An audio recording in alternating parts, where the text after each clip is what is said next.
Olá, meus queridos irmãos, sejam todos bem-vindos para mais um momento de escuta e meditação da Palavra de Deus. E já convido você a pegar a sua Bíblia para acompanhar o texto que iremos meditar. E como hoje é domingo, dia do Senhor, também convido você a ir à Santa Missa para se alimentar do pão da Palavra e do pão da Eucaristia. Agora vamos orar, vamos rezar. Em nome do Pai, e do Filho, e do Espírito Santo. Amém. Meu Senhor e meu Deus, que neste dia derrama sobre nós, Senhor, a unção do Teu Espírito. Nós te pedimos, nós te clamamos, dá o entendimento da Tua Palavra para que a gente possa aplicar na nossa vida aquilo que é a Tua Palavra, para que a gente busque uma vida de santidade, uma vida de virtudes. Em nome de Jesus. Amém. Em nome do Pai, e do Filho, e do Espírito Santo. Amém. O texto que vamos meditar hoje é 1 Timóteo, capítulo 6, versículos do 11 ao 16. E aqui, Deus quer falar de uma forma tão profunda ao nosso coração, que Ele está se utilizando do apóstolo Paulo para nos exortar no dia de hoje. A quê? A uma vida de santidade. Agora vamos ao texto. O versículo 11, Paulo já vai ser bem direto a Timóteo. O que é que ele quer dizer? E ele vai dizer o seguinte: tu, porém, homem de Deus, foge destas coisas. Agora, fugir de quê? Quando a gente volta a alguns versículos anteriores, nós vamos entender que Paulo está falando de falsas doutrinas, de falsos ensinamentos, como também coisas que não é lícito para um homem de Deus. Por isso que Paulo vai dizer, tu, porém, homem de Deus. Veja, um homem de Deus, uma mulher de Deus, é aquele que busca viver uma vida de santidade, uma vida coerente com aquilo que escolheu fazer. Por quê? Porque nós, como batizados, nós somos chamados a dar testemunho com a nossa vida. Agora, é importante que nós lembremos que Timóteo era bispo de Éfeso. E São Paulo, o apóstolo Paulo, está exortando Timóteo justamente para que ele fuja dos falsos ensinamentos.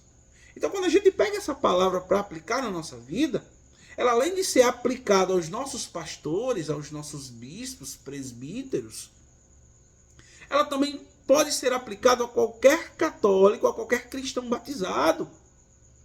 Por quê? Porque nós somos chamados a fugir das falsas doutrinas, dos falsos ensinamentos. Por quê? Porque um homem de Deus busca seguir a verdade. E que verdade é essa? É nosso Senhor Jesus Cristo. Nós vivemos em uma sociedade onde se propaga muitas falsas informações, muitas mentiras. Eu vou ser direto para você, meu irmão. Então não existe duas verdades, existe apenas uma verdade, que é nosso Senhor Jesus Cristo. E quando Paulo exorta Timóteo, é justamente para que Timóteo não se contamine com os falsos ensinamentos. E quantos falsos ensinamentos nós vemos hoje, meus irmãos? Quantas ideologias, quantos caminhos diferentes daquilo que o Senhor nos propõe. E Paulo, o que é que Paulo fala mais? Além de exortar sobre isso, Paulo vai dizer, segue a justiça, a piedade, a fé, o amor, a perseverança e a mansidão. Veja, aqui é um caminho, aqui são virtudes, aqui é uma vida de santidade, aqui é uma vida de testemunho. Por quê? Quando Paulo diz, segue a justiça. A doutrina católica vai dizer que a justiça é uma virtude cardeal. E o que é essa virtude cardeal? Também chamada de virtude moral. É uma virtude onde a gente dá a Deus o que é de Deus e aos homens o que é dos homens. E Paulo também vai dizer a piedade. Veja, um católico, um cristão, ele precisa ser piedoso. Um católico, um cristão, ele precisa também entender e ser caridoso, e ser piedoso para com o outro. E a gente vê tantos cristãos que não buscam viver essa realidade. Quantos católicos nós vemos hoje que não buscam viver essa realidade? Agora, ele também vai dizer a fé, o amor, a perseverança. Eu quero dar ênfase aqui na perseverança. Meu irmão, nós precisamos ser perseverantes. Porque tem um momento da Escritura que o próprio Jesus vai dizer: quando o Filho do Homem voltar, será se ele vai encontrar fé sobre a terra? Meu irmão, nós precisamos ser perseverantes. E às vezes nós achamos que ser perseverante envolve só vontades. Quantas vezes na nossa vida nós não queremos rezar? Quantas vezes na nossa vida nós não queremos fazer caridade? Quantas vezes na nossa vida nós queremos fugir das orações? Quantas vezes na nossa vida nós queremos deixar de ir à Santa Missa? Meu irmão, é a perseverança, é a constância que vai garantir a salvação. Aí Paulo continua: a mansidão. Veja, um cristão precisa ser manso. E manso não é besta, não é ser tolo. Manso é saber ter a caridade necessária para lidar com serenidade com as situações. Agora, o versículo 12 vai dizer algo que é maravilhoso, na qual Paulo fala a Timóteo: combate o bom combate da fé, conquista a vida eterna. Veja, a vida de um cristão, a vida de um católico é de constante combate. Combate contra o pecado, combate contra os seus desejos, combate contra os seus vícios. Veja, a nossa vida, a vida de um cristão, é de constante combate contra o maligno, contra os nossos vícios, contra o pecado. Meus irmãos, nós precisamos combater sempre o pecado. Porque o pecado nos afasta de Deus. O pecado é uma ofensa que nos distancia do Pai. Agora, Paulo também vai dizer: conquista a vida eterna. Meu irmão, o céu é uma conquista. Lógico, Jesus, como eu já falei em momentos anteriores, Jesus já nos deu a salvação por meio do seu sacrifício na cruz.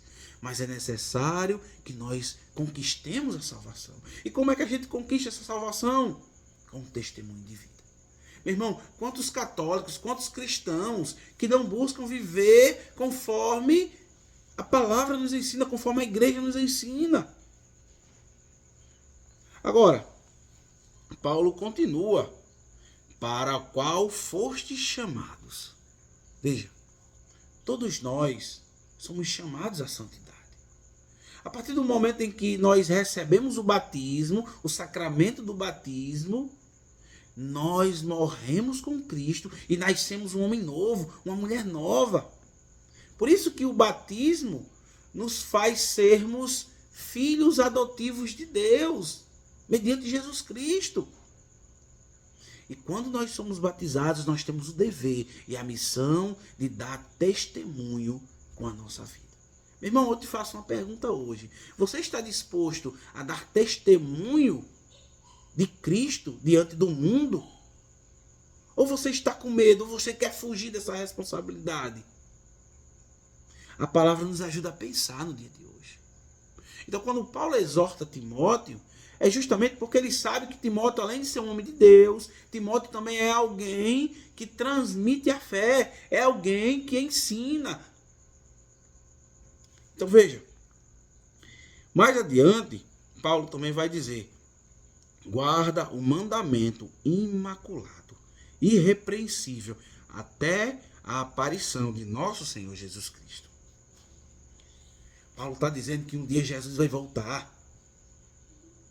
Então Paulo está exortando Timóteo para que ele guarde os mandamentos de forma imaculada e de forma irrepreensível. Então veja, nós não sabemos o dia que Jesus voltará. Nós não sabemos o dia que Jesus vai voltar para julgar os vivos e os mortos. Então até esse dia chegar, nós também somos chamados a guardar os mandamentos. A guardar esse mandamento, e deve ser de forma irrepreensível. Meus irmãos, às vezes é lamentável o que a gente vê na humanidade hoje. E aqui é com muita caridade, é com muito amor à igreja, que eu digo: quantos ministros ordenados não vivem dessa forma? Quantos leigos também não vivem dessa forma? Quantos católicos não buscam guardar os mandamentos de forma imaculada? Isso também diz a mim, que sou pregador, que sou anunciador da palavra. Porque de nada adianta eu estar aqui pregando para vocês se eu não buscar também dar testemunho com a minha vida. Meus irmãos, aqui é de suma importância isso. Então que essa palavra nos ajude a fazer aquilo que é vontade de nosso Senhor Jesus Cristo. Louvado seja nosso Senhor Jesus Cristo, para sempre seja louvado.